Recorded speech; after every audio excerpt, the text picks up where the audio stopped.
समय एक ऐसा खजाना जिसे हम देख नहीं सकते, लेकिन खोते रोज है। और जब समझ आता है तब बहुत देर हो चुकी होती है। बहुत समय पहले भगवान बुद्ध अपने शिष्यों के साथ एक गांव में ठहरे हुए थे।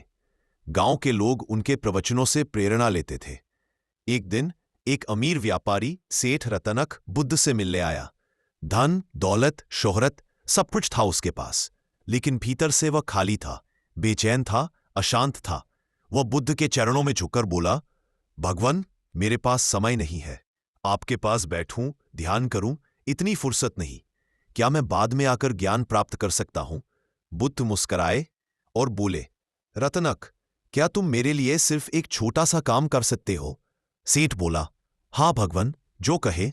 बुद्ध बोले, आज से ठीक 1 साल बाद इस समय तुम मुझे बस एक क्षण देना, मैं तुम्हें वही क्षण में जीवन का सार दे दूंगा। सेठ हंस पड़ा, बस एक क्षण?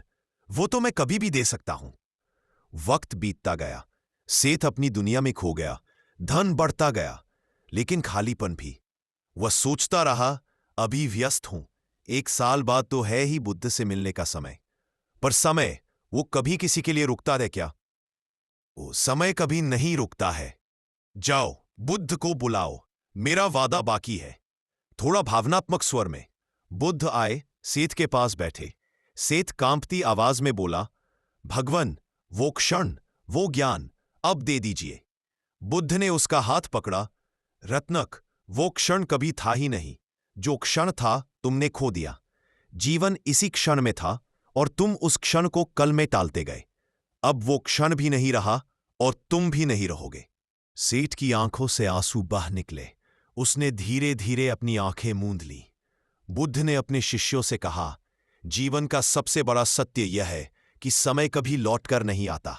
जो जागना चाहता है वह अभी जागे, जो जीना चाहता है वह अभी जिए, क्योंकि जीवन बस यही क्षण है।